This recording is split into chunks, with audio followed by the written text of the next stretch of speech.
Komiði sæl, kæri hlustundur og verið hjartalega velkomin í hlaðvarp Myntkaupa.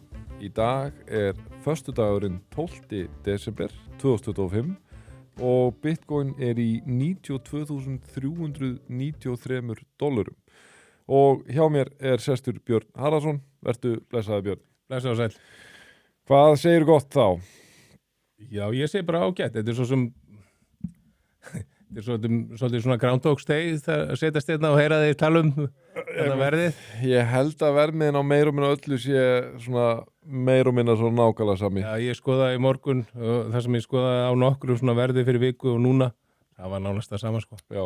En það búið að vera alveg, þú veist. Þetta búið choppy, þetta búið mjög choppy. Maður sér bara 5% upp, 5% niður, 5% upp. Já, ekki spurning sko. En hérna... Sko stóru fréttirnar í vikunni sem var að líða var stýrivaxtalækkun í Bandaríkjunum, 25 punktar. Vissulega var líkuna voru orðnar mjög miklar á því. Já, mögulega búið að eins og að kalla præsa inn verðið, sko. Einmitt. Var átt að líkunar á Polymarket komið 90% held ég, sko. Já, og og við fengum dálítið bara svona aftur svipað og síðustu 25 punktar vaxtalækkun að markaði byrjaði eitthvað aðeins að leita upp, svo bara séu þeir niður. Já, sko, ef við talar verðið, þá held ég sko að við vaxtalækkununa hafi sko verðið á Bitcoin farið upp í 94, yfir 94.000 og fóru svo strax niður í 90, það bara $4.000 að sveifla og það þetta bara, það reyndar önnur áhrif sem að komi bara á sama tíma sem hefur áhrif á þetta, sem að ég bara áttaði mig ekki á fyrir í dag, sko, það var þetta búið að vera þessi gervigreindar bóluhræðsla og Oracle fyrirtækið var að held ég að tilkynna 10%, ég held að veri 10% tap frekar en 10% tap. Já. Og þá svona hristist markaðurinn svolítið við bara svona óttan við einhverja svona bólan væri að springa. Já, en samt sem að... Þú veist, ég ekki að segja að það sé ástæðan, sko, en það hafði alveg áhrif á markaði, sko. Ég sko, ef við klárum aðeins með vaxtalækkunina að það sem kemur inn í þetta líka sko, það sem kom sem sagt 1. desember þá setja þeir inn í kerfið $13 miljardar sem þá kannski ekki nótilega við getum byrjað að tala quantitative easing en enga síður það allavega eins og þeir voru búin að tala að þeir hætta þessum aðhaldsaðgerðum og eru komnir í einhverja svona innspýtingar í hlutunar aðgerðir. Sem alveg vitað en þeir nota ekki orðið quantitative easing. Nei, einmitt og og svo fylgdi nú með í þessar vaxtalækkun þeir alltaf setja, ég ekki að fara rétt með held í $40 miljardar. Jú, á 30 dögum, held ég frá deginum í dag og næstu 30 dag. Já, þú veist og eins og ykkur benda á, þetta ekki mikla tölur í samhengi við bandarískan efnahag sko, eða bandarískt hagkerfi. En þetta lítur alltaf að vera skrifið rétt áttina. Ákvörðun söguleg fyrir þær sakir að atkvæðin voru 9-3. Það voru 3 stjórnarmenn sem greiddu atkvæði gegn ákvörðunni sem manni hvort það var fyrst skipti í sögunni eða fyrst skipti í einhvern óheyrilega langan tíma. Og það 2019 reyndar var eitthvað svona svipað. Þetta hefði gerst eitthvað örfásinu alveg rétt og 2019 var síðast. En það sem hins vegar þegar maður rýnir betur í það að einn af þessum 3 hann var ekki sko ósammála áttinni sem verið var að fara í. Hann veldi 50 punktar. Hann veldi 50 punktar lækkun. Þannig mér finnst það verið svolítið að taka það með í reikningin sko. Að það voru eiginlega bara 2 sem voru mótandi því að það ætti að lækka vexti. Og svo náttúrulega eins og við talaðum þá skiptir svo miklu máli hvað hann segir. Já, það virðist að skipta meira máli. Já, sérstaklega þegar markaðurinn þegar ákvörðunin í samræmi væntingamarkaðarins. Þá ekkert óvænt þar. Ef hann hefði komið 50 punkta lækkun þá held ég að sé alveg engu blöðum það að fletta við hefðum séð markaði bregðast almennilega við sko en hérna og það aldrei fyndið að við erum alltaf að tala um Bullis og Beris því það alltaf að tala um það sko í hérna sem sagt þegar við erum að tala um hvort markaðar sé jákvæður eða hérna neikvæður, bjartsýnn eða hérna svartsýnn en þeir nota alltaf hugtökin hérna hawkish eða hérna hawkish eða hérna dovish, já. Hvort það sé svona meira eins og hérna haukur eða sem einhver arnartegund eða hérna meira eins og einhver dúa sko. Já. Og hawkish þá játt við það að vera beris og dovish að vera þá Bullis. Já, ég ásaldið eftir með að munina á þessu. Hérna, en sko hvað fannst þér að vera? Sko, það sem mér finnst alveg pínu skrítið í þessu að það var ekkert eitthvað veginn svona, hvað að segja svona viðbrögð markaðarins voru að hann gæfi ekkert allt og mikið tilefni til bjartsýni. Mér fannst það að vera í báðar áttir. Já, sko, af því að ég veldi mér að hann talaði um það sko að það væri sláandi sem sagt hversu skakkar sem sagt atvinnutölunar væru. Já. Og talaði að þær væru jafnvel sko ýktar alltaf 60.000 störf á mánuði held ég hérna síðasta árið sko eða þess að held ég árið í fyrra held ég hann að vera að tala um en hérna sko og ég hugsaði með mér þá býta ok en átti ekki vera þannig að sem sagt ef hann hefur áhyggjur af þá að sé meira atvinnuleysi heldur en tölunar gefa til kynnum á það þá ekki að sem sagt, íta undir að það séu meiri líkur á frekari vaxtalækkunum. Ég hefði haldið það allavega. Jú, mér fannst hann bara svona nánast eins og hann var bara nánast, ég ekki að segja hann hafi verið illa undirbúinn en svona oft hefur þetta verið að hann hefur bara verið svo meðvitaður hvernig hann ætti að tala og vandað orðin sín. Já. En mér fannst hann svolítið svona eins og hann hefði bara komið á þess að vera búin að hugsa hvað hann að segja. Hann sagði til dæmis með vaxtarlækkun á næsta ári, sumir segja við eigum að lækka, aðrir segja annað. Já, einmitt. Það var erfitt að lesa, en þetta minnir mér samt á sko að þetta var líka svona eftir síðustu vaxtarlækkun. Þá fór markaðar strax að hann ekki að fara að lækka vexti næst, svo breytist alltaf að það voru 90% líkur að það er 25 púnta lækkun að vera 25 púnta lækkun og nú finnst mér þetta að vera svona aftur endaka sig. Við sjáum til hvernig þetta spilast út sko en vonbrigðin eru kannski þau að þú veist hér erum við aftur með aðra 25 púnta lækkun, vextir ekki verið lægri í 3 ári eða eitthvað og samt svona tiltölulega háir, hvað er það núna í 3,5 til 3,75 held ég og hérna en við erum samt ekki eitthvað veginn á betri stað markaðslega. Nei, og líka, þú veist, að því við erum að tala um þetta að orðin hafa áhrif. Ég meina, hann íjar svolítið að því að mögulega verður bara ekkit önnur vaxtarlækkun á næstunni. Einmitt, og gerði það líka síðan, sko. Já. En hérna, sko, ég átti gott spjall við mjög kláran mann sem er búin að vera lengi í kryptó, lengur en ég og hérna stúdera markaði lengi, hann gerir sjálfur alls konar greiningartól og við tókum hádegisverð og hann var að sýna mér árakstur vinnusinnar og hann vildi meina og færði gögn til stuðnings sýndi fram á gögn til stuðnings að sem sagt yfir síðustu 7 ár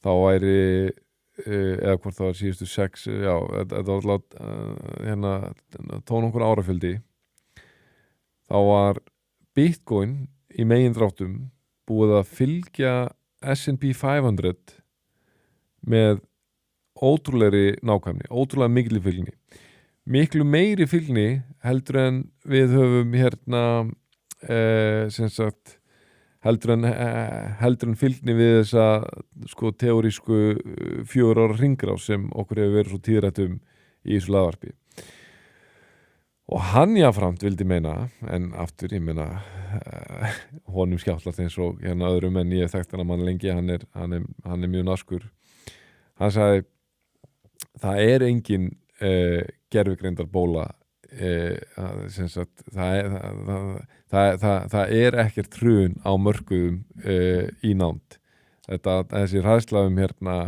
bólumyndun ekki á neinum góðum rökum byggð. Hann sagði sko S&P bara að fara að hækka á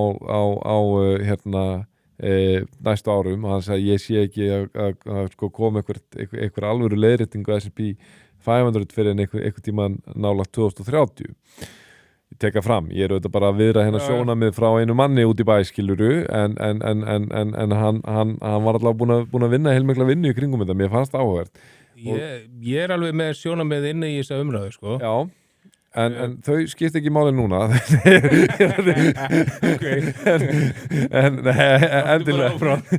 endilega komdu með þau. Það fennt sem ég langar að segja sko, að þú veist, ég alveg sammála því að því þú veist þarna að bakvið þessa svokölluðu bólu þetta bara alvöru þróun í gangi og minna þú veist, við horfum bara Nývíta, minna þeir eru raunverulega að skila miklum hagnaði sko.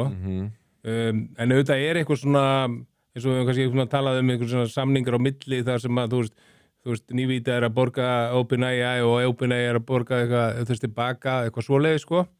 En saman þetta S&P 500 því að þú veist það sem við höfum verið að tala hérna að þú veist að fylgnin hefur kannski ekki verið eins mikil undanfarið að þú veist Bitcoin hefur verið að fara niður og S&P hefur verið að taka all time high reglulega en ef maður skoðar það í einhvern veginn í þaula þá samt sem áður sko ef við tækjum út þetta svo kallar Max 7 fyrirtækis Magnificent 7 sem rauninni Amazon þú veist Meta, Google Tesla held ég og Microsoft þú veist, við tökum það út úr sviga þá ekkert mikil þú veist, þessi fyrirtæki eru að halda upp allir þessi S&P hækkun, sko. Sérstaklega síðustu ár, sko. Og skoðar eitthvað svona fyrirtæki, svona minni fyrirtæki Russell 200? Russell 2000, það önnur vísitala. Já, það hefur oft verið með ágætis fylgni við altcoins og Russell 2000 hefur verið svolítið mikið niður. Já, það máli, já. Og ef menn myndu vilja fylgjast með hvernig altcoins fara upp, þá væri gott að fylgjast stundum með hvar hérna Russell 2000 vísitalan. Já, áhugavert. Ég sko, þú veist, allavega það sem ég fór að hugsa talsveit eftir þetta samtal, þarna í vikunni yfir þessum hádegisverði sko, og ég búin að vera að hugsa það svolítið sko, þú veist, ok, menn að tala gervigrinda bólu sko, ég held og maður nú verið að fást við þessa gervigrind alveg talsvert í bæði leik og hérna starfi og ég orðinn og ég alltaf að vera meira samfærum að þetta að fara að gerbylta öllum heiminum á mögulega talsveit skemmri tíma en við höldum mögulega sko erum við að tala eftir 5 ár verður komið bara sko meiri breyting á heimsmynd heldur en við höfum séð þú veist, jáfnvel að þú berða þetta saman við iðnbyltinguna og svo framvegis sko, skilur þetta ég alltaf opinn fyrir því, ég líka opinn fyrir því að mér skjáttlist það og þetta takir lengri tíma og svona, en ég sannarlega held og stöðugt að vera meira sannfærður sérstaklega finnst mér núna á svona þú veist, síðasta árið þegar maður sér hvernig Gemini hjá Google og nú var ChatGPT held ég bara í gær eða bara eiginlega hvort það var bara í nótt að lánsa hérna ChatGPT 5.2 Já, þeir settu Red Alert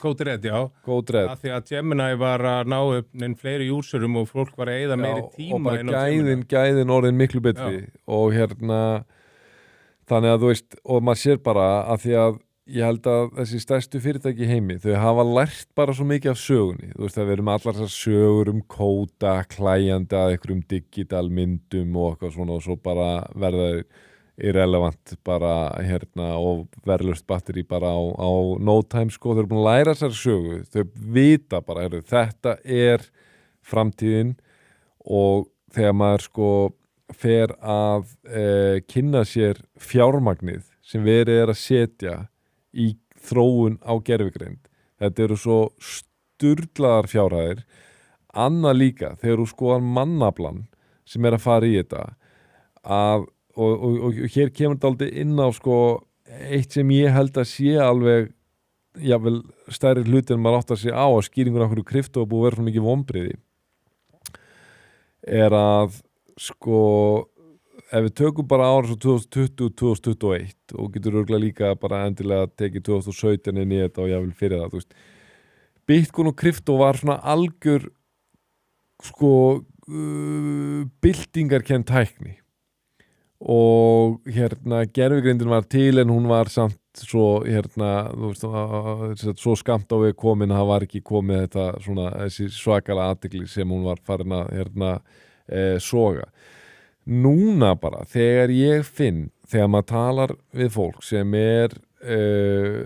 svona með opin viðhorf og áhættusækið og að pæli í öllum þessu hlutum, nýri tækni og svo framvegis að það er bara, jú, Bitcoin cool, Bitcoin að fara gegna stóru hlutur ekki framtíðinni, krypto og bálkakettækni líka, en gervigreindin bara eitthvað svo miklu heitara narratíf ákvörðat núna. Já, og má alveg búast við því að eitthvað fjármagni hafi færst frá fjárfestingum úr bálkakettækni yfir í, þú veist, það að segja Bitcoin og Ethereum og svo framvegis yfir í AI, sko. Já, og meiri sér líka bara hjá fólki, þú veist, ég bara var einhvern veginn að tala við vinn minn fyrir ekki svo löngu, sko, sem hafi verið frekar early í Bitcoin og hafi selt sig út til þess að fara að fjárfesta í gervigreindafyrirtækjum og gerða mér það 2021 svolítið magnað, hann held nú að hann hafi ekki verið alveg, hann var ekki með kristalkúlun að vita að það var ákveðna tíminn til að fara úr krypto þá en ok, fyrir gervigreindafyrirtækin og hann ennþá alveg bara jákvæður á krypto og Bitcoin en hann bara, þetta dauða færi núna. Ég mun koma aftur inn í Bitcoin, engin spurning sko, af því að þar kemur þetta inn í þetta sko að takist gervigreindin að sigra þá verða svo miklar allsnæktir til af veraldlegum gæðum, hvort sem við tala orku eða bara öðrum hlutrænum veraldlegum gæðum, tala með að vera komið eitthvað skonar frumefna samsett þrívítaprentara sem getur meira og minna bara sappaður með nýja laptoptölu, já, bara sett ykkur frumefni saman og einhver þrívítaprentari setur þetta saman og spýtur út tölu, en ok, þetta eru sannarlega líklega einhver áratugur ég verðum alveg komnir svona langt. En málið að í heimi allsnækta þá að sjálfsögðu mun það hafa gríðarlegt þá er það gríðarlegt verðmæti Bitcoin sem stafrænt og bara til í 21 milljón. En að því við höfum ekki kannski fjallað mikið ákvæmt þetta þessa skýringu líka á þessu ári vonbrigða sem ég held að bara árið 2025 verður að umræðan bara að Bitcoin og krypto eitthvað núna, þetta ekki kontroversial. Ekki nærið eins og það var, skilur, jú, með Jamie Dimon að tala það, en hann meira og minna eini gaurinn sem eitthvað anti-krypto mikið núna. Þú veist, þetta aldrei búið að svona skipa sér sess í heimi fjármála og fjárfestinga.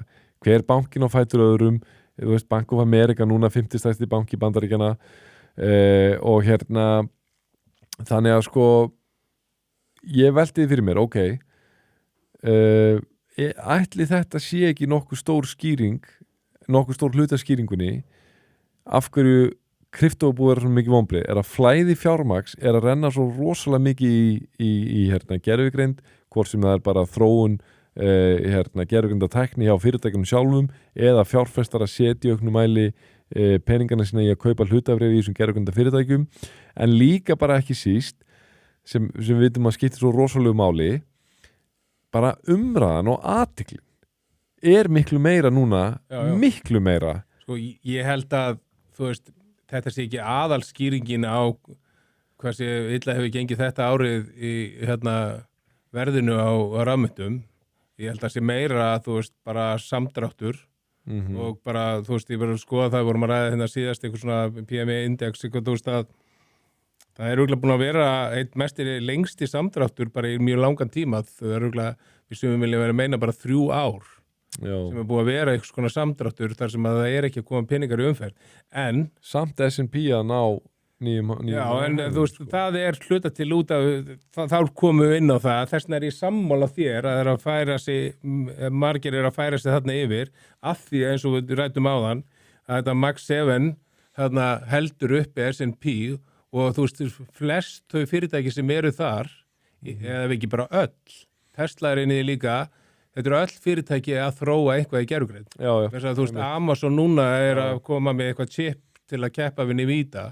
Google komið með líka eitthvað líka þar, sko. Þannig að það allir, og það allir einhvern veginn að kaupa starfsmenn frá hverju öðrum og keppast það. En það sem ég langar að setja samingi við þetta, þegar við vorum að tala þetta með bólaspringi, ég held hún sé ekkit endilega springa, þó að ég held að gæti alveg komið svo dagur að það verði eitthvað svona jafnvel bara þessna major drop, en ég held að gerist ekki næstu 2 árin allavega. Ég finnst líklega að við myndum taka eitthvað bara svona godlike rally í hjá þessum fyrirtækjum, sko. Ef þau koma með eitthvað algjörlega bara game changing þróun. Já, þessum fyrirtækjum, og það sem ég langar að setja í samhengi við það sem að þú varst að segja, ég er algjörlega sammálaður að þetta er algjör svona life changing þróun sem á eftir að eiga sér stað bara næstu árin. En þú veist, ef við setjum það samt í samhengi við aldarmóti síðustu, þegar að internetbólan sprakk, það þýddi ekki, þetta var bara algjör bóla, svo við komum fram hérna áður. Úr því kom Amazon, Google, þú veist, mikið af þessum fyrirtækjum. Og þannig að þú veist, og ég er samfarið þessi og allur heimurinn á internetinu í dag. Já, og þessi stærri fyrirtæki alveg, það máli spurja sig með OpenAI til dæmis, þegar þeir tóku þetta code rétt, þá fóru þeir að fókusa allt á vöruna aftur. Þeir voru byrjar að fókusa á hvernig þeir geta haft tekjur. Þeir eru þeir eru að eyða miklu meira heldur en nokkuð með tekjur þar sem að þeir bara kveiki peningum.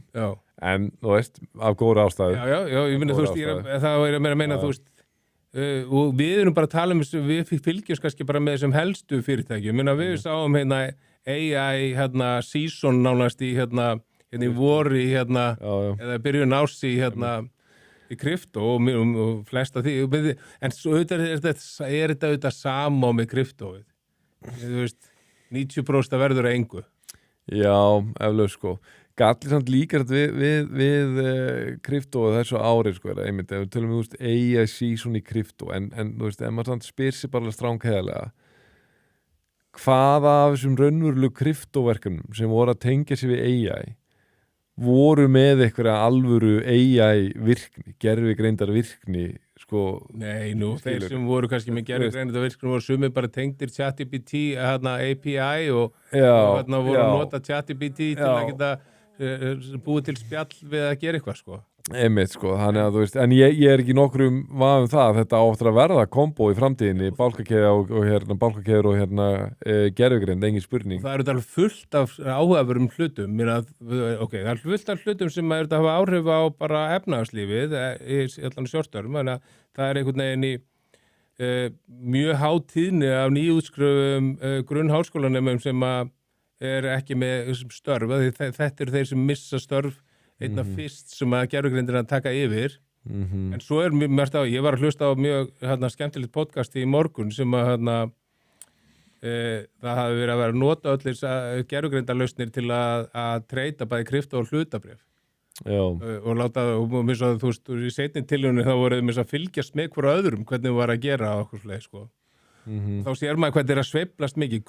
Grokk skýta bæði fyrri umferðinu og seinni umferðinu var búin að vera ykkur uppfærsla og það gerði best, sko. Þannig að við höfum eftir að sjá líka bara í bara trading, þá eftir að sjá gervigreindina bara taka yfir. Þetta verða bara allt portfólio management verður bara gervigreind. Og þetta ég skil fullkomlega þeim sem finnst þetta óþægilegt, þeim sem finnst þetta ógunnalegt, sko. Þú veist, ég myndi segja, þú veist, maður á að einhvern veginn samþykja það og ekki vera á móti því að í eðli mannsins, alveg bara frá frummanninum, þá er bara, það er í eðli mannsins að leitast við tækniframfarir, að þróast í tæknilegum skilningi, en ég held að sé líka alltaf hollt að vera samt meðvitaður einhvern veginn að, þú veist, hvað ég segja, svona, bera ákveðna óttablanda virðingu fyrir samt tækniframförum, því að þær eru alveg skeri, sko. Það er ekki það með að það sé ekki neikvæðar og ég vil trúa að það séu algjörlega æskilegar, þetta er það sem maður ná að leitast við en tækni sem getur gerbreytt núverandi heimsmynd auðvitað er fullkomlega eðlilegt að vera svona að einhverju leiti dálítið hræddur við það, sko. Veistu hver var kosin maður ársins á Times núna? Ekki Sam Altman. Nei.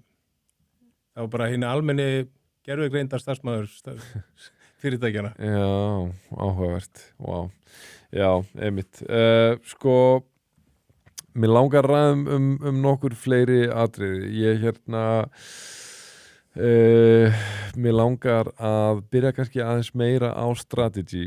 Já. Ég, eins og við tölum hérna síðast og ég var að hlusta á Sailor fjallum þetta, hann sagðist ok, við erum núna búin að tryggja okkur Cassie Surf, sem sagt bara varaforða í dollar upp á tæplega 1,5 miljard dollara. Þetta þýr það, eins og hann líkt þessu við getum haldið niður okkur andunum í 21 mánuð. Ef bara markaðir bara sem sagt gengur ekkert á mörkuðum, hvorki hlutabréfin okkar né Bitcoin, að þá enga síður munum við ekki þurfa að selja hvorki hlutabréfin okkar, þetta eigin bréf strategy, né Bitcoin foran okkar, að því við munum geta staðið skil á allri staðið undir allra okkar greiðslubyrði næsta 21 mánuð. Ok, þetta er jákvæmt. Svo viku seinna, eftir að þetta var tilkynnt, núna síðasta mánudag, þá tilkynntur að þið keyptu 10.000 Bitcoin. Já, einmitt. Já. Og ég bara svo skjóti inn í svo áður en lefur að halda áfram. Ég sá örugglega svolítið svona mím sem að segir kannski meira strategi núna versus fyrir kannski 1-2 ára síðan. Það er svona frækt mím sem er myndað af 2 aðilum í strætisvagni, annar horfir á fallet landstafinn og svona eitthvað. Já, ég sé þetta oft. Og öðru megin segir strategi var að kaupa 10.000 Bitcoin og hinum stendur strategi var að kaupa 10.000 Bitcoin, af því að nú komið svona mixed emotions. Já, fyrst var ég alltaf, já, geggjað. Núna ég sagði, ég var að vona að vera hættur. Já, ég er nefnilega svolítið sammála, sko, af því að þú veist, hvort sem það er í samræmi við eitthvað raunverulegt tilefni til þess að hafa áhyggjur ekki, þá bara markarinn hefur áhyggjur af þessi eitthvað veginn strategibladra að fara að springa, sko.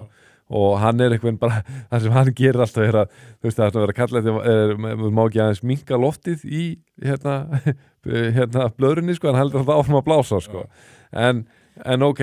En ég sá eitthvað greinandi að vera að tala þá sagði þetta væri algjört född, að þó að með þess að Bitcoin farin í 17.000 þá myndi þeir ekki vera eittir rauninni til að selja, sko. Ég las það líka, sko, þannig ég held það áfram að þetta þú veist ég frekar rólegur með það og ég líka segi bara þetta, ég get svo svarið það, auðvitað væri það umöðlegt til ekki bara til skemmri tíma, það er alveg bótið 2 ára bara bjarnamarkaðir sem þið fylgja, ef hann bara myndi likvidata skjörsamlega. Þá fengjum við líka algjörlega úr því skorið, ég er 100% á því, ef maður má tala um það að maður sé 100% eitthvað svona, sannfæring mín er allavega 100%, Bitcoin myndi standað af sér, ekki nokkuð spurning. Bitcoin verðið myndi keyra gjörsamlega niður, undir 40.000, 30.000 eða hvað það er massíft panik, það er virkilega, sko, þú myndir sjá út allt, Bitcoin er dautt. Ég er algjörlega sannfærður að það er mesta kauptækifæri lífsins, Bitcoin myndi standað af sér og þá er eitthvað þessi skuggi bara, hann að baki, en ok, ég vil samt ekki að leiðilt að vera að tala Sailor alltaf neikvæðum hætti, auðvitað er þetta gaur sem enga síður búin að vera einn flottasti talsmaður Bitcoin. Já, og hann ennþá þar, þú veist, hann var núna að ferðast Miðausturlönd og tala við alla þessa sem eru með alla þessa þjóðarsjóði. Var ekki Kína líka? Já, gott að það var ekki þar líka og þú veist, og við erum að sjá áhugan á Bitcoin við þessu þjóðarsjóði Miðausturlöndum vera alltaf aukast, þeir hafa neitt að vera að kaupa í strategi líka, sko. Þannig að þú veist, hann hefur alveg áhrif og hann hefur alveg haft áhrif á þetta institutional adoption einhvern veginn. Ég hlustaði líka á hann aðeins, sko, þá sér maður þessa breytingu svona svipað, við vorum að tala um þess að framkvæmdastjórinn sagði, hann svona fór að því í einhverju fyrirlestri hérna á einhverju ráðstefnu í Miðausturlöndum að þeir færa sig út í meiri svona bankaþjónustu lending eitthvað í Bitcoin, þannig að þú veist þeir eru alveg að fara að halda velli og jafnvel, þú veist, þetta er klár gaur, sko, það er bara fáir sem hafa verið framkvæmdastjórir yfir hérna hann var í 27 ára held ég hann metið já, er það ekki metið? Engin seti lengur samfleitt sem framkvæmdastjóri yfir fyrirtæki skráð á Nasdaq þegar hann var framkvæmdastjóri MicroStrategy í 27 ár. En þú veist, hann hefur alltaf áttað til að vera svolítið að prjóna yfir sig. Já, þú veist, þetta er auðvitað svolítið íkt hvað þetta er mikið. Þú veist, maður er síðan líka tali. Manst eftir því síðasta bullmarket þegar hann sagði einhverju spjalli, þá sagði hann eitthvað yfir veðsetið húsin ykkur og kaupa Bitcoin. Eitthvað sem að þú veist, getur vel verið að sé sniðugt, en áttu endilega að vera að segja þetta? Nei, alveg galið og bara, það er ekki sniðugt. En þú veist, það er nú fyrir að fyrsta. Já, ég meina það getur vel verið að einhverjir græða á því, en það verður að mæla með þessu sem einhver svona maður sem allir hlusta. Það sem var, svona mómentið, þú veist, það sem truflaði mest Michael Saylor er að hann var alltaf að tala og taka upp í einhverju $140 million mansjóni sem hann á skuldlaust.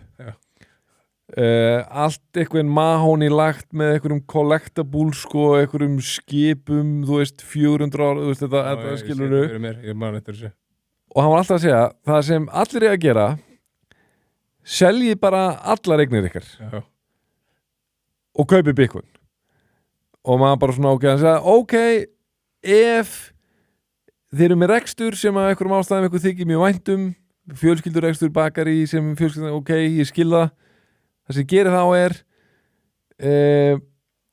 þeir samt veðsetið það upp í topp og fá eins mikið lánaði getið og kaupi og maður bara gaur og ég heldur raunum bara gaurin hafi verið í manju, skilurðu og getur rétt ímyndar ef þessi gaur sem hann er búin að tala þannig að það er fyrst sem að segja bara okkur gaur af hverju selur þú þá að geta mansjóni þetta er 140, þetta er alveg nokkuð Bitcoin sem þú er með, skilurðu þú veist, og af hverju, þú veist en ok það sem ég las hins vegar núna einhverja svona greiningu þú veist hvernig á hérna Twitter þá erum við það er svo erfitt orðið með interneti í dag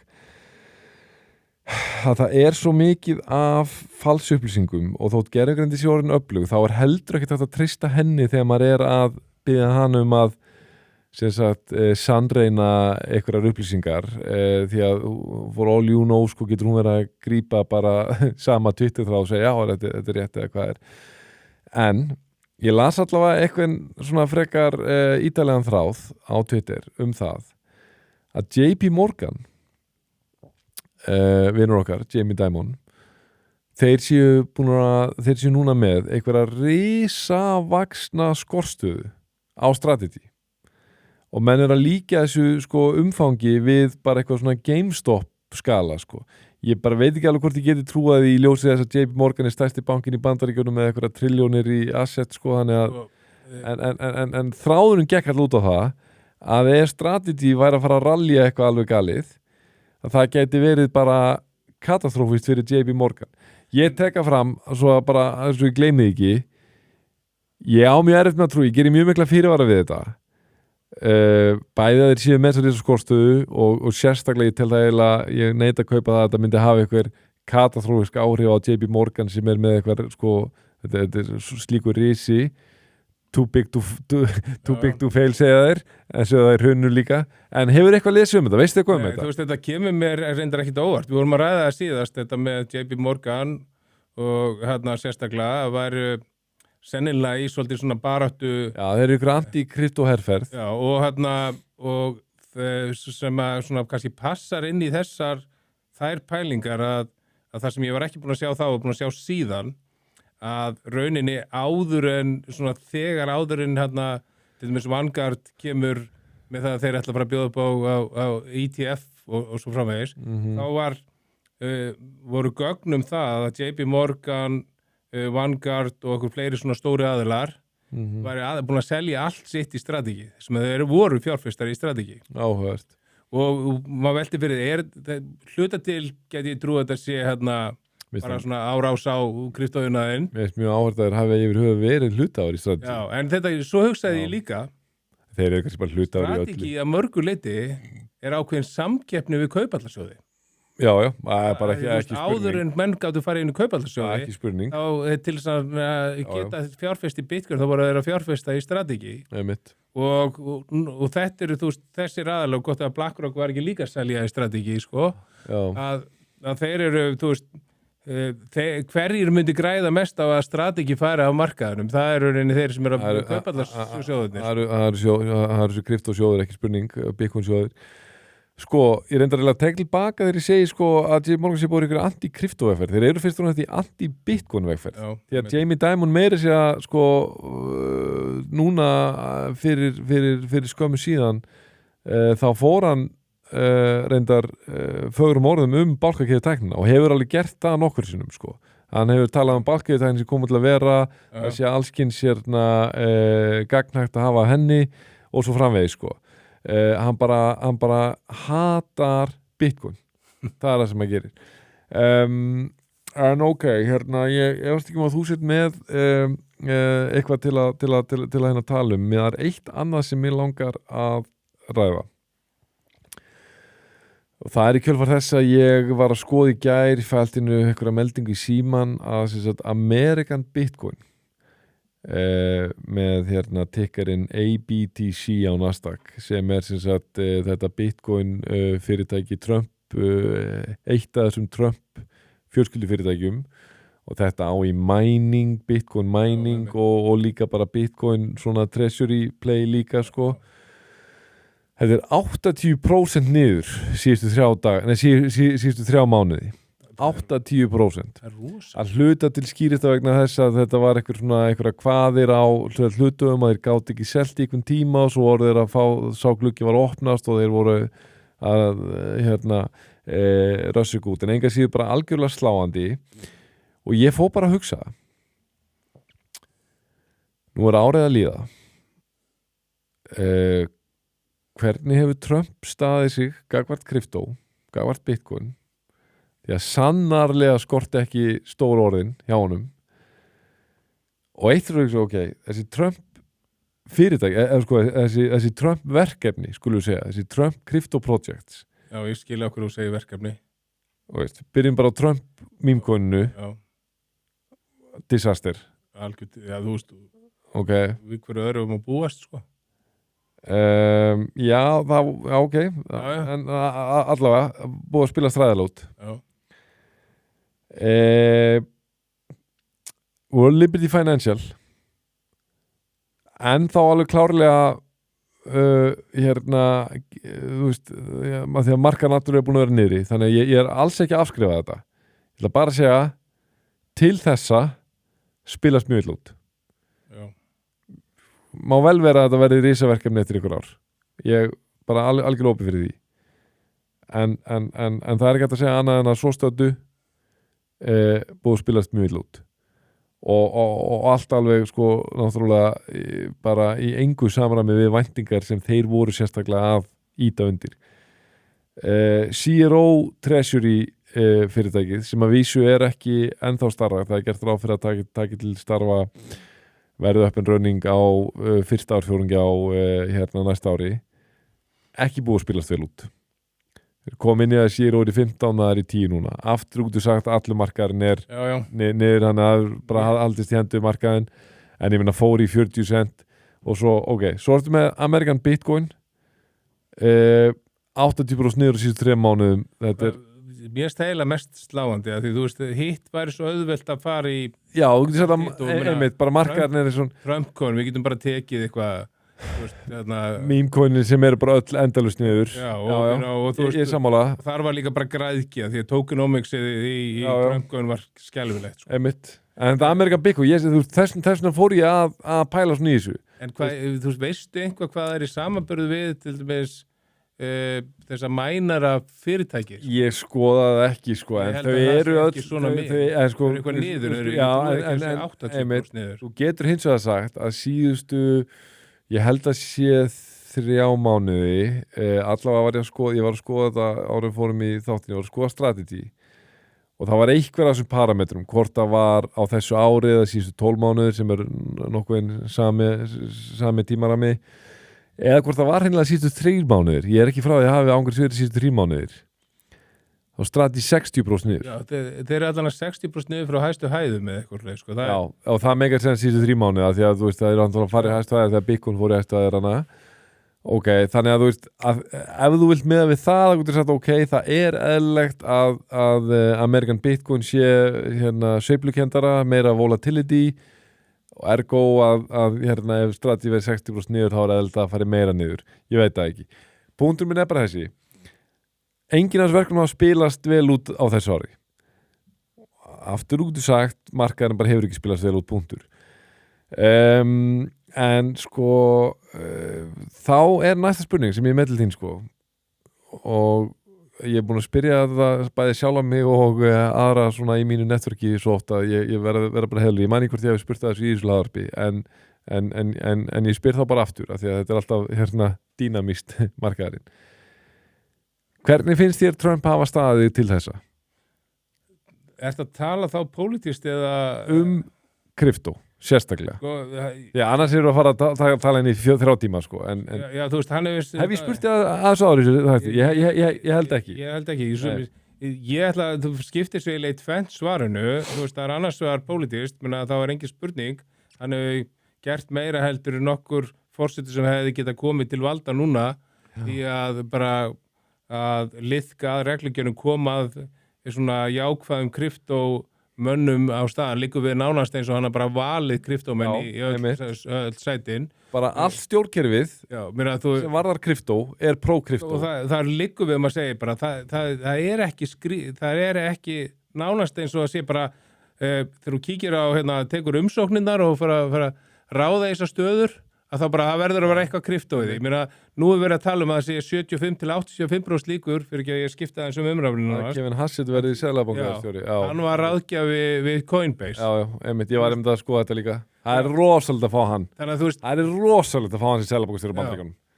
Það varti bara, þú veist, það varti bara orðið bara, þú veist, bara home of, crypto, land of the crypto. Já, fyrir utan það að ef hann mun hafa áhrif sem að taka við, ég meina að Jeremy Powell, það er sem sumir segja á hann ekki að taka við, verður ekki nýri í hvað mæi eða ekki? Jú, ég held að, og þú veist ef það verður ekki það klofin að hann næri ekki að koma sínu framfæri, þá er hann líka bara talsmaður þess að við lækkum frekar vexti þó að það kosti verðbólgu. Já, einmitt. Þannig að við fyrir minn á það, en svarið spurningunni, pólitískt, regluverkið, þú veist þessi lög sem eru búin að samþykja og á eftir að samþykja að skipta mann í fjármála eftirlitinu. Skipa búa til þetta embætti Crypto SAR. Já, Crypto and AI SAR, það ekki? Jú, David Sachs. Og við getum örgulega haldið áfram þarna. Engin spurning. Ótrúlega jákvæður í þessum að svona út frá grundvallar atriðum mælt. Já. Ótrúlega jákvæður. En varandi... Það er bara búin að vera disaster þegar kemur að því að tróða sínu eigin ego í þetta. Ég veit ekki endilega hvar fjárfestingarnar standa gagvart honum. Það getur verið að þeir sem fjárfesta hjá honum eru í tapi en hann sé ennþá í pluss sjálfur. Já. Mér finnst þetta siðferðilega algjörlega út í hött Trump-coinið sem kom rétt áður en að var forseti. Ég er tilbúin að kaupa, hann hafi átt mjög lítinn þátt í því. Sko, en samþykkt að það? Ég held að það verður svona thumbs up.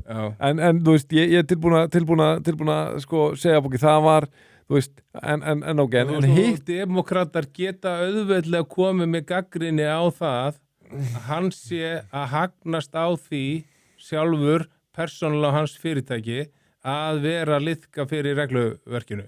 Já, bara þú veist, þetta er, ég meina, ef þetta er ekki að fara að reyna á einhver hagsmuna árastra sjónarmið, þá veit maður ekki hvað, sko. En svo ætla ég að segja, þú veist, þetta fer alltaf eftir hvenær maður svarar þessu spurningu, því að þú veist, ég trúi því alveg, eins og World Liberty Finance, þú veist, ég er ekki að tala um tókeni, þeir eru þetta bara með mikla fjárfesti í Ethereum og Bitcoin ef ég mann rétt, þú veist að, og líka hvað heitir Twitter fyrirtækið hans, sem er með True Social. Að þeir eru með mikla fjárfestingar líka, sko, þú veist, gefum okkur það bara að við sitjum í mæ og markaðurinn er bara að keyra upp. Segjum það bara. Ég er ekki að segja hann sé að fara að gera það, en segjum að við sitjum hérna. Hvernig lít ég því á fjárfestingar Trump? Jú, það eru örugglega bara allt öðrum stað en núna þetta mun hækka þannig að tímabundið hann allt sem ég ekki vissum að Trump-coin komi endilega tilbaka Nei, en maður veit ekki að mæla með því að fólk maður alltaf veit aldrei ég var spurður að frammi hvað mér finnst Trump-coin það sem einlega pyrrandi, þetta svona þekkt fólk sem ekki mikið í kryptó að veita Trump-coin ég sagði bara stuttumáli þá gott orðið verið að þetta shitcoin nýluðu tokenomics það er örgulega ágætt sko hérna það var eitthvað sem kom með línguna þú veist að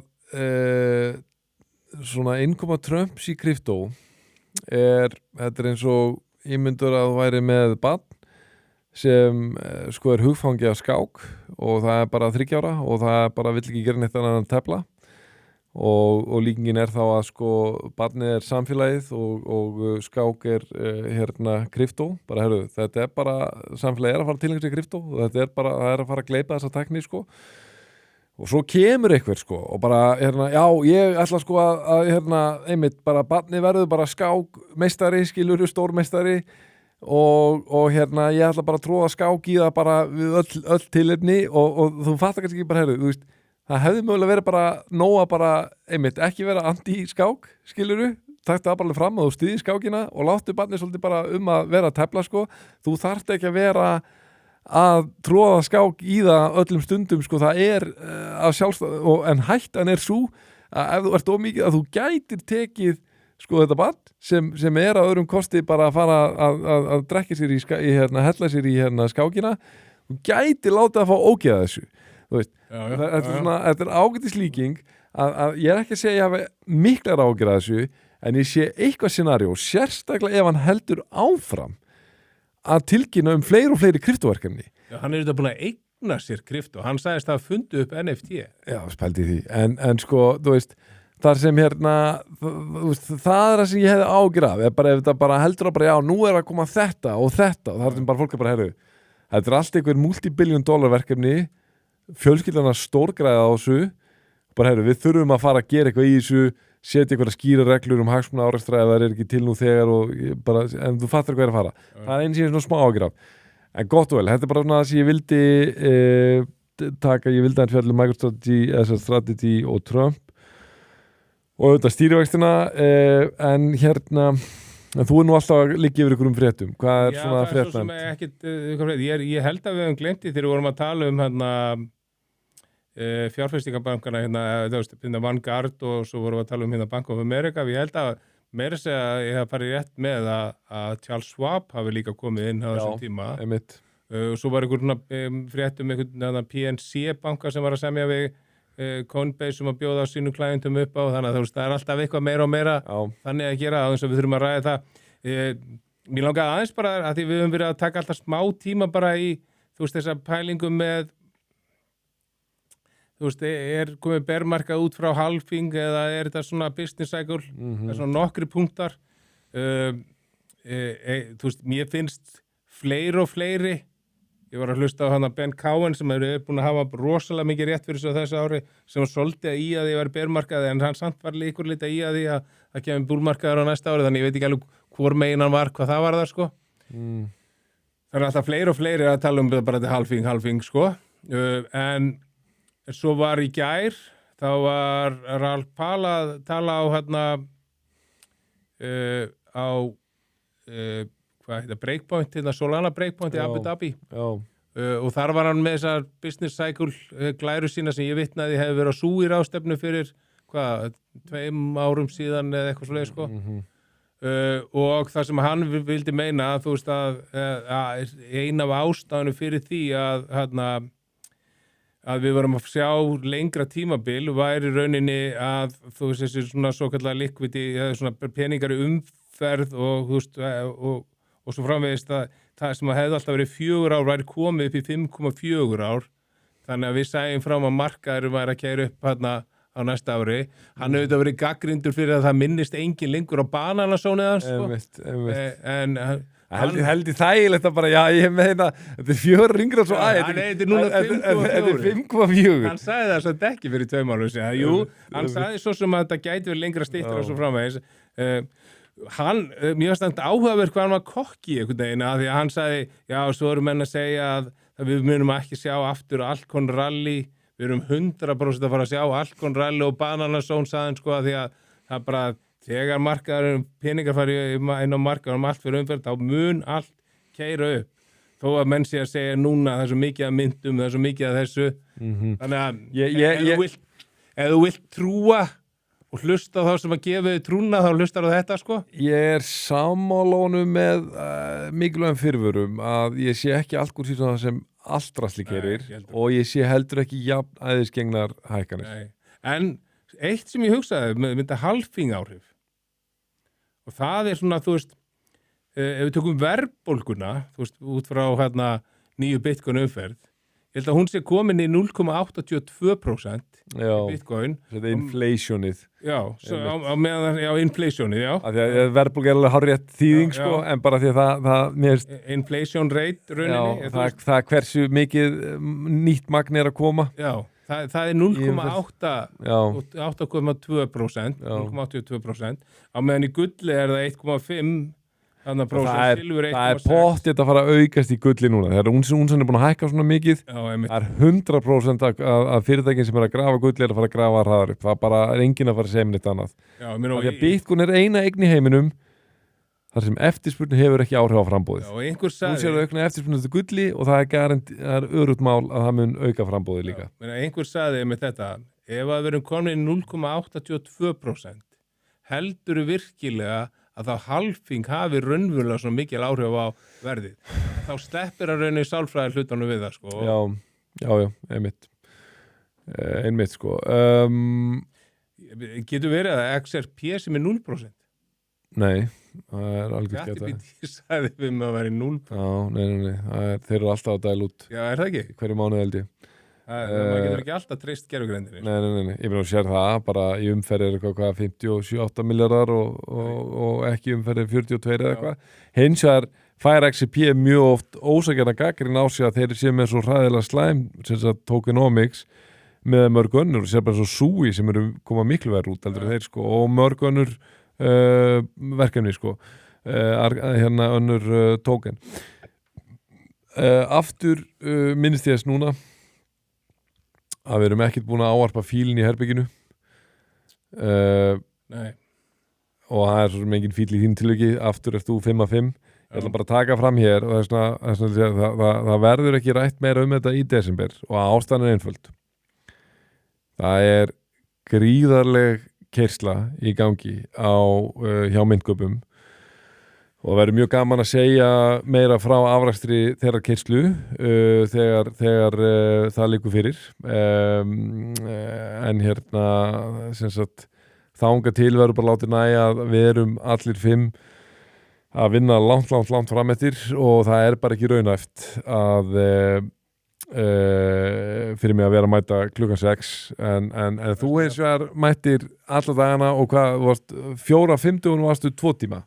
Já. Og mér finnst mjög áhugavert þó að þetta sé nú kannski ekki hérna heilsu hlaðvarp en mér finnst það svo áherslu sem þú sagðir í bílnum. Já, að þú varst að tala atferlisfræðinni í þessu. Já, þetta er mikill áhugamaður svona að þetta snúist allt atferlisfræðina og sálfræðina bak við viðhalda þessu og mér eins og í morgun þegar ég fór á stað þá var ég eitthvað ekstra þreyttur en fór samt á stað og það er það sem ég er ofta að vinna með fólki með að koma sér að stað í ræktina og ég alveg séð, sko, þegar ég spurð fólk bara hvenær ætlar að fara, ef fólk segir 3 ári viku, þessu ákveða dögum, bara svona misjafnt, þá er tölfræðin léleg á þeim, þeir sem að segja bara eitthvað ákveðna dag er betri tölfræði og þetta er alveg sem í lyf, þegar þú tekur lyf, sko, að þú veist þarna, ef þú tekur lyf alla dag, þú ert líklegri til að taka þau heldur en annarkvæð dag, það er erfitt að hugsa í þannig hlutum, sko, og ég gerði tilraun hérna 2020 að þá fór ég að reynda að æfa heima að þá fór ég að hvað ég geti æft marga dagi röð á þess að sleppa æfingu. Margir voru að segja mig, þú ert ekki að gera þetta, þú veist, þú ert að taka recovery í dag og eitthvað slags, en ég sagði, já, en þetta er eiginlega bara svona hegðunar tilraun, sko. Og það sem að eiginlega svo fyndi við þetta er að ég náði alveg sem að bara frábært 11,5 mánuðin. En þegar það í slefti 11,5 mánuði sem æðir hvern einasta dag og æðir þess að 350 daga basically í röð og það var ráðum smá þreyttur á einhverjum tímum en ok og það sem var svo áhugavert í þessu að daginn sem ég slefti var ekki að því miklaði fyrir mér bara hreinlega glemdi því en það sem var svona sannaði það að þetta skiptir máli er að 2 eða 3 dögum setna glemdi þið aftur og svo stöttu setna aftur og ég held að mánuði setna var ég hættur magnað þannig að þú veist oft skiptir og þess vegna hef ég sagt það er erfitt að vakna svona snemma á mótnana en ég hugsa bara þó ég sofi bara 2 tíma, þá mæti ég ræktina. Og leggur ekkert daginn þegar þú lendir í því, þú bara keyrir. Ég gera það stundum ef ég á klukkutíma lausa, þá svona dotta ég aðeins, sko. Já. Nei, þetta er gríðalega áhugavert. Þetta er, og þetta make sense. Og ég hugsa þegar þú ætti að segja þetta, þú veist, það er þá líklega sniðura, ef maður er til mis að, þú veist, taka endurheimtardag, sko. Taka á bara mjög rólegan dag. Ég myndi hugsa, þú veist, að ég ætla að fara í þetta. Ég myndi segja þá ég vil alltaf sami dagurinn. Já, sko, ég ætla að fara í þetta, alveg 100%, að halda áfram á, nýja ári, því að þessi keisla er ekki að fara að vera endalaus hjá okkur eins og hún er núna í desember, sko. Og ég hugsa ég fari breyta, bara gera hverjum einast degi, en þá ég vil hugsa, ok, suma dag að taka bara spæðið. Bara þannig ég sé alltaf að registra bara, það er bara mandatory að ég mæti í ræktina á hverjum degi. Og ef þú veist, úr rauninni þetta að segja sko, ef þú kemst ekki á þessi tíma sem þú ætlar, farið þá okkur öðrum tíma, farið þá styttra eins og þú segir, farið þá í spæð og ef þú ert bara fastur heima, bara það er COVID eða eitthvað, þú veist, þá bara taktu arbeigur. Gerðu einhvað á hverjum degi til að viðhalda því að þú sést að viðhalda stríkinu þínu sko. Já, þetta voru hollráð Björns Haraldssonar með góða innistæði fyrir þeim, bara ekki spurning en já, það verður ekki meira rætt líkamlegt heilbrigði í þessu hlaðvarpi í desember. Við tökum aftur upp þráðan í janúar. Að því sögðu, ertu með eitthvað fleira sem við langar að tala um? Nei, ég held að ég sé bara svona nokkuð svona, ég var búin að tala um Hassett sem ég fannst alveg svona áhugavert, ég get skotið því að það er svolítið áhugavert að síðasta búlrunni, þá vorum við alltaf að tala um mannst þetta supply shock, að það myndi bara dreinast allt Bitcoin og Ethereum á Já, þetta er eitt af þessum hugtökum sem ég kom með ógeð af, það er að supply, sko, ok, hugtök sem ég kom með ógeð af, supply shock, allt season, bananasón. Ég bara frábið mig að það kemur alltaf eitthvað meira og þú veist það er svo margt sem hefur áhrif á þetta en það sem er áhugavert, við erum ekkert búin að vera að tala um supply shock í þessu en þú veist, Bitcoin á kaupöllum hefur verið stöður í lækkun síðan 2021 og er miklu lægra heldur en við vorum alltaf að tala um þetta en sko það gleymist svolítið áhrifin, þetta er ekki alveg marktakt því að þú veist, það er tvennt sem hefur áhrif á þetta að það segir ekki allt um stöðuna. Númer 1 er að við fengum þetta öll þessi gjaldþrot og þá Hvað er það um gjaldþrot kaupallega 2021-2022?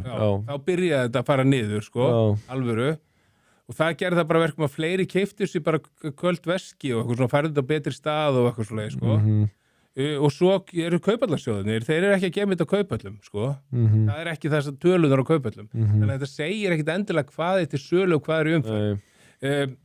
Að því við myndumst á öll þessi gjaldþrot, þá var Do Kwon Terra Luna, hann var dæmdur í vikunni.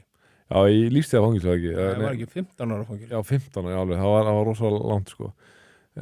Já, einmitt elsku kallinn, það er Já, ekki meira um það að segja. Ef maður leikur sér í eldinum þá verður maður að gera ráð fyrir því að brenna sig, það er því miður þannig.